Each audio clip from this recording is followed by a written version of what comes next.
From the nation's capital, the Conservative Caucus presents Conservative Roundtable, an in-depth look at today's most important issues.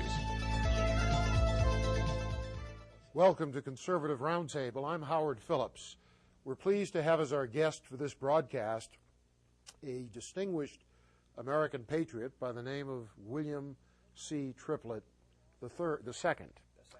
Bill Triplett is the co-author of a very important book called Year of the Rat, published by Regnery Publishing. He served previously as Chief Republican Counsel to the United States Senate Foreign Relations Committee, and he was on the staff of the Executive Office of the President during the administration of Ronald Reagan. There's more I could say, but let's cut to the chase.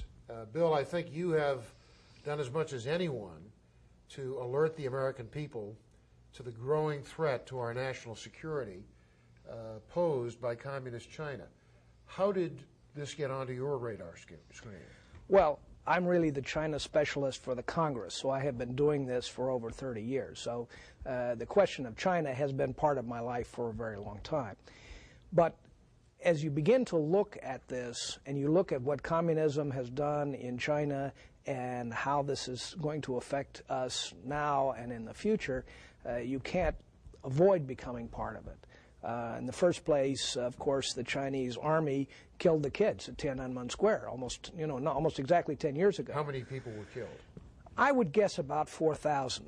And we talk about patriots, and we think of American patriots. They were patriots too. I mean, they were trying to free their country to give themselves a democratic China. So you look at that, then you start looking at all of the proliferation of weapons of mass destruction that the communists are selling to places like Gaddafi's Libya or Iran or Syria or one of those places. And then they start threatening Taiwan and our friends there.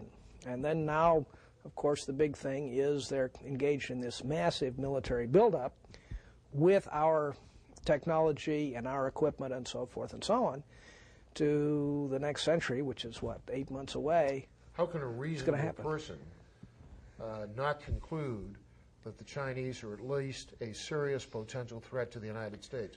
How can there be members of the United States Senate who dismiss that, who are impervious to issues involving espionage, saying that we're going to change China by trading with them, we're going to change China by sending them more of our industry, by taking their goods into the United States with a 3% tariff, while they put 30 or 40% on our goods going into their country? How can responsible people be so, is naive the word, unknowing, undiscerning? How can senators and congressmen continue to support MFN for Red China? How can they continue to go along with Bill Clinton's concept of a strategic partnership? How can they look the other way when it's clear that this administration has swept under the rug some serious breaches of security? I don't understand it myself. All I can tell you is certainly that's not what President Reagan did to defeat the Soviet Union. President Reagan came into power, you know about it, you were part of it, and the whole idea was to beat him. We didn't come into power in 1981 to contain communism. We came into power to destroy it. Now you look at communism in China, it's no different. The people just happen to live in China. Well, it's the same communism. What is different is that they're more economically viable than the Soviet Union ever was.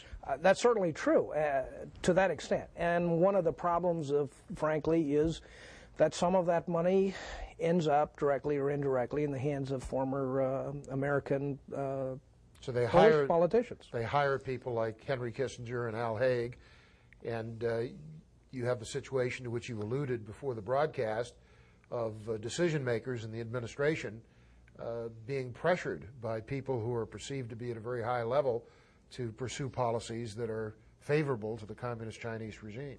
That's right. When we were working on the Soviet Union in the early 1980s, you didn't have a situation where former secretaries of state would call you up on behalf of Moscow. You didn't have that problem.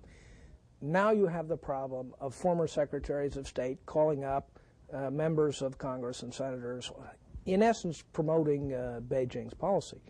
Also, of course, downtown, you can't avoid it. The fact of the matter is the national security advisor for Mr. Clinton, and that is Mr. Berger, was, in essence, the chief lobbyist for the Chinese Trade Office on Capitol Hill. He used to make the rounds on Capitol Hill and lobby people. So he was an employee of the People's Liberation Army of China, in effect. A couple of steps back. A couple of steps removed. But that's essentially what you're talking about. And no one has been more recklessly negligent in failing to follow up on clear evidence of espionage than Mr. Berger.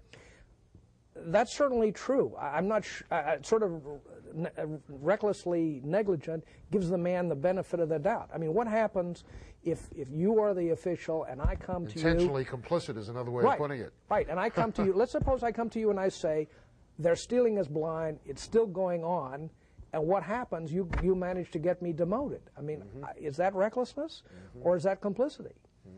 Looks more like complicity to me. Well, we've heard that China is seeking to emulate the Russians, who have a listening post in Lourdes, Cuba, and there are now reports that China is seeking to build an intelligence post in Cuba, and that the Cuban government has gone along with that, quite predictably. And we've seen growing communist influence at the Isthmus of Panama. Ridiculously, the United States is withdrawing its military presence, withdrawing its troops from the Isthmus at a time when there are some 100,000 Chinese nationals inside Panama, and at a time when they are benefiting from a deal which I believe was corruptly negotiated to give them control of the ports at both ends of the Panama Canal. Is there no one in Congress alarmed by this and willing to do something about it? There are some people. Certainly, Senator Inhofe of Oklahoma, I would put in the category of being a patriot. He is the one, particularly, who's concerned about the issue of the company Costco taking over the Navy port in Southern California. In that case, Costco, we're worried about them establishing a listening post in America. I mean, it's bad enough to have such a thing in Cuba, but Costco would put up antennas to, in theory, talk to its ships at sea, but they could intercept our communications in Southern California without any trouble at all. Bill, why don't you review for us what has been learned about Chinese communist espionage? What did they take from us at Los Alamos and elsewhere, and what is the consequence of their intelligence theft? I would say they have taken, in essence, our sunrise technology. That is, we talk about sunset technology, the old stuff. They took the sunrise technology. They took the new stuff, the best we had, the stuff we intend to depend on into the 21st century. They took all of the things having to do with nuclear weapons, of course, and also having to do with missiles and so forth and so on. And then exotic things like rail guns, where you have an electronic pulse. It's almost sort of like a ray gun, if you will, that's a weapon. The list goes on and on. I think when the Cox report comes out, people are going to say, well, the penetration was total, and they won't be exaggerating. What does that portend for the defense of the United States? What will we have to do in an effort to undo the damage which has been done? And let me just reemphasize what you said. The loss has been total. Right. They're in a position to either neutralize or to replicate everything that we had planned to update our defenses.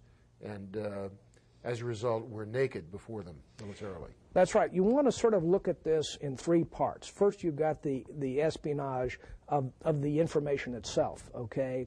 Then the next thing you have also is, don't forget, we sold them something in the order of 200 supercomputers. So they have more supercomputers than the Pentagon has. So you can take the information and you can run it through our computer. Then the next stage is, remember, they bought for 10 cents on the dollar all of these super machine tools that were at the McDonnell Douglas plant in Ohio. So now they can replicate, because these machine tools are computer controlled, they can replicate what what our information tells our computers and our machine tools can make it. And so you put it all three together, and we're out of business. A famous philosopher once said, whenever something looks like a conspiracy, consider the fact that it may be incompetence. But I personally think this is a lot more than incompetence. How can so many people in positions of responsibility fail to see what's going on and act on it? Secretaries of Energy, Secretaries of Defense, Secretaries of State, directors of OMB, national security advisors, a president. How can this be ignored to the point of disaster? When you're talking about the Clinton administration, which is what we're talking about here, it's always a problem. Are you dealing with incompetence or corruption or some sort of combination of or the treason? two? Well, that's right. That's what I mean by corruption, of course. I don't see how you avoid this. You end up, you trace the thing back, as we did in Year of the Rat, and you discover, here comes the money trail, okay? And the people who are giving the money are not a public charity. They want something back. So here comes the money. There goes our secrets this way. There goes our machine tools this way. There goes our supercomputers that way. All ends up in the hands of the Chinese army. Now, I don't see how you can say that's just a series of, circumstances. Do you have any personal expectations as to whether a direct correlation between contributions to Clinton and decisions favoring Communist China will be connected? I have some hope. In the Year of the Rat, we make a chart and we show 10 lines, what we call in the intelligence business operations, separate operations coming in to Clinton Gore, all essentially from the same source, from Chinese military intelligence. And Johnny Chung has, of course, testified and confirmed one of these. And he says that the others were there too. So this is the money line. Okay? Hold that thought. And after these messages, I'll be back with Bill Triplett, author of The Year of the Rat, to discuss communist Chinese espionage in the United States.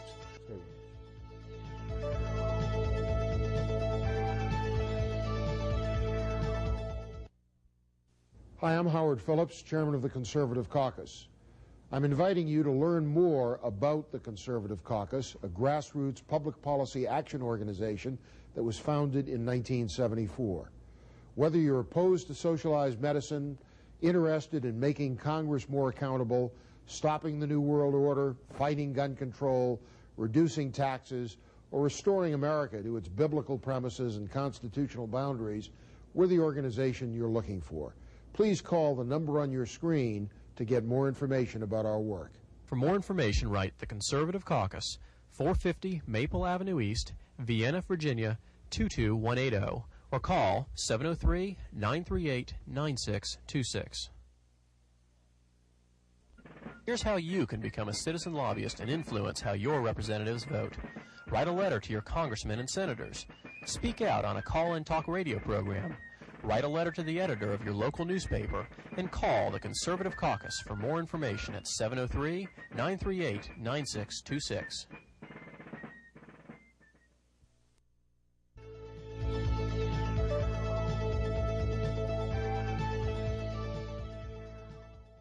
Welcome back. I'm Howard Phillips. Our guest is William Triplett, author of a very important book, Year of the Rat. I urge you to look for it at your bookstore, and if it's not there, to ask them why not and when they're going to have it for you. Bill, how did you get started writing The Year of the Rat? What led you to do it? My colleague and I were just angry, frankly, because we thought the press was going to chase the Monica Lewinsky issue, and we thought the national security of the United States was far more important. Treason trumps adultery. You bet.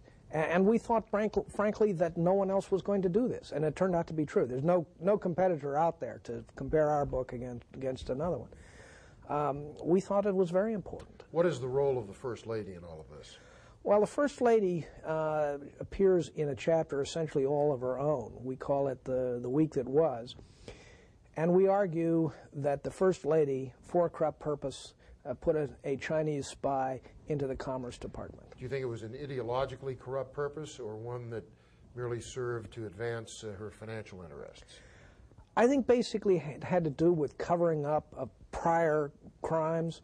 It's sort of, when you look at the Clintons, they're always trying to advance themselves in some election, but they always have to cover up what they've done before. So you have this sort of trail going on at the same time. They're raising money for the next event and also raising money to pay off people and obstruct justice on what's happened before. What about Al Gore? To what extent has he been complicit in taking money from ranking or not ranking, taking money from the Communist Chinese? He's in it up to his neck. There's a picture in Year of the Rat, and if this is the table, he's sitting at the table. There's a Chinese agent at this end, there's a Chinese agent at that end, and there is a Buddhist master sitting here who was laundering money for the Democrats for years. Now, a lot of this money that has come into the United States has come directly from a top man in the People's Liberation Army. That's right. Who not only has provided the money, he's been the recipient of the secrets. That's right. You find the same general who put $300,000 into the system for Johnny Chung is also the man who receives the espionage from New Mexico and Los Alamos and so forth.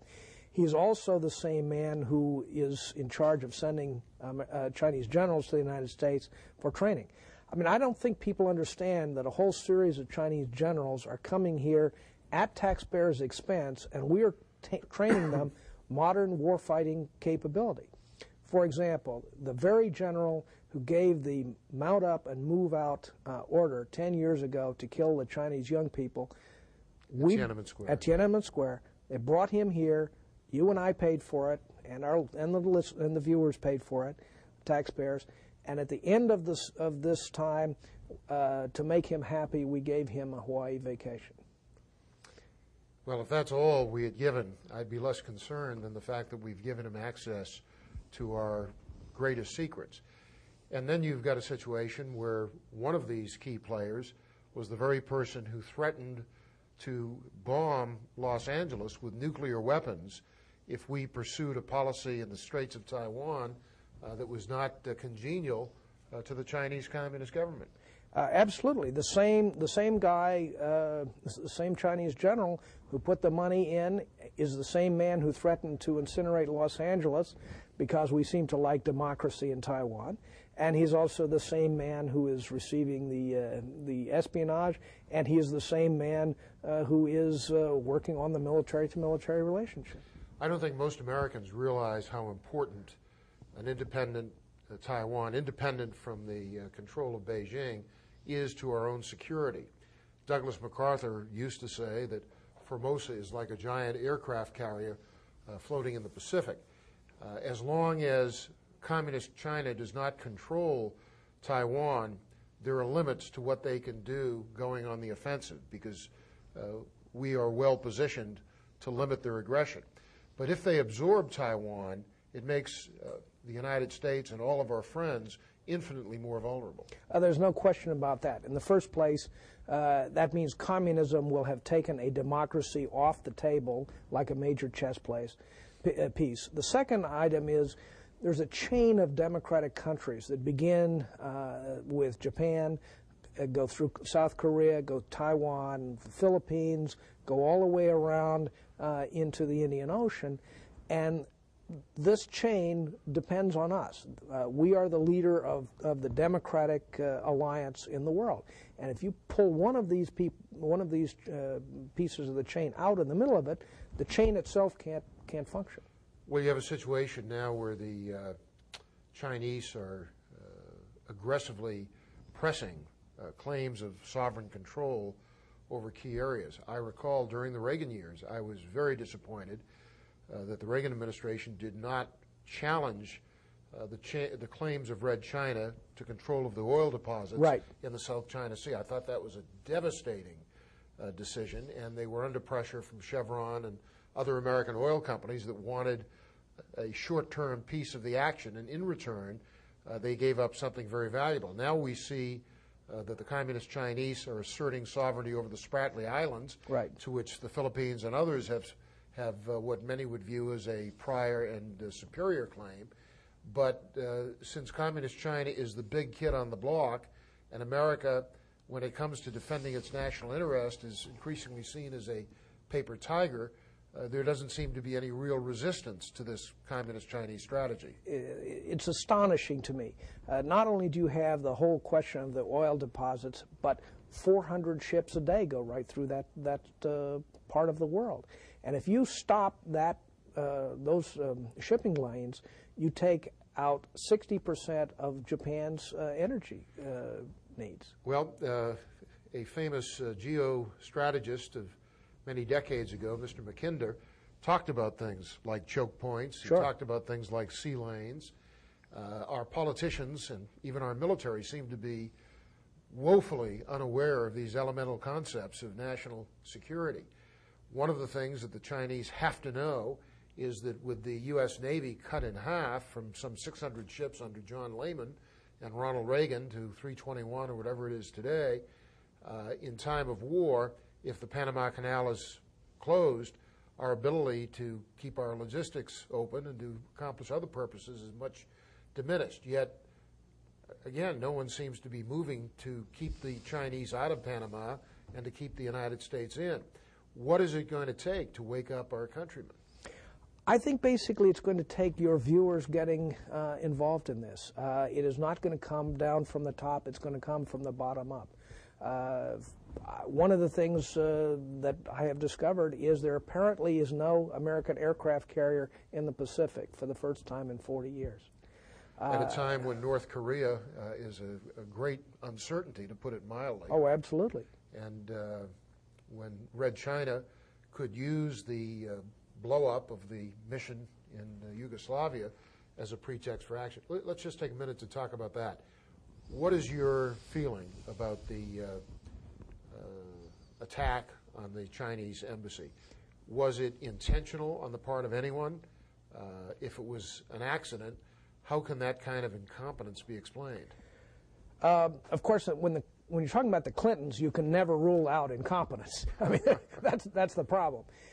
It's hard to imagine, really, that you would be dropping bombs into a European city at this point in history, essentially on the basis of a 4-year-old AAA map. The question is, was it intentional, and if so, by whom? I find it hard to imagine that the White House itself would have been involved in any kind of intentional business because the White House is so pro-Beijing. It's possible that someone else may have done this. It's fairly widely known in the national security community that the Chinese have monitoring posts and listening posts, and that they assist the Yugoslavs with what they pick up. Whether someone deliberately decided to take out one of those posts, it's hard to say. I mean, we all know that the Chinese embassy is a center for espionage and spying. Maybe it was an accident. Maybe somebody decided, well, I'm going to take one out. Is it credible to assume that they don't check their maps every couple of years? Well, it's not just a question of the maps, but it's a question of there were Americans all over Belgrade. Anyone who sat down and looked at this, who had been in Belgrade, I've been in Belgrade, so have I. Would know what is on what side of the strait. We're going to have to take a break. When we come back, I'm going to ask Bill Triplett to give us a quick review of what the Chinese have actually stolen from the United States of America. Please stay with us.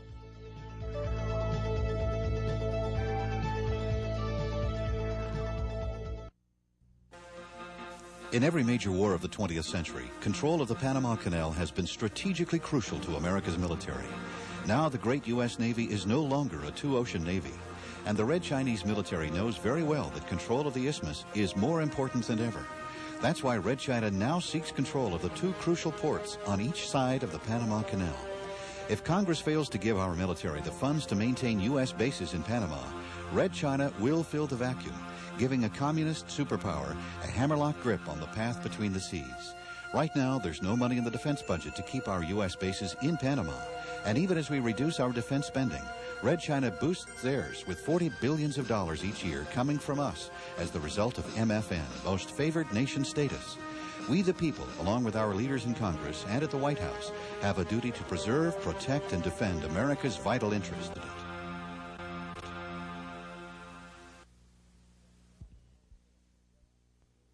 Welcome back. I'm Howard Phillips. Our guest has been Bill Triplett, author of Year of the Rat. If you want more information about this extremely important book, please contact the number on your screen. And if you are interested in checking out the website of the Conservative Caucus, www.conservativeusa.org, you'll find information about many of the issues we've been discussing. Bill, before you give us a quick summary of what Red China has stolen from us, talk to us about North Korea. I think North Korea and China is going to be the next hot button item in Washington. I think people are going to discover that there's a lot closer cooperation between the Chinese military and the North Korean missile guys, the same ones who export missiles to the Middle East, and I think that's going to be the next hot issue. Okay, let's move on and summarize in the minute we have left what China has received from the United States. What they stolen. Well, received or stolen. What they have received from us is first our first line of defense. That's the principal thing. They got all of the information they need with regard to our strategic weaponry. They got the missiles. They got the nuclear weapons. They got the things that we're working on and that we haven't even deployed yet in the 21st century. And they now have acquired the capability of perfecting multiple independently targeted reentry vehicles. That's right. From us. We've really appreciated your work on Capitol Hill, Bill. We are grateful for your book, and I thank you for taking the time to brief our listeners. Thank you very much for having me. Look forward to seeing you soon. Thank you. Thanks for joining us on Conservative Roundtable.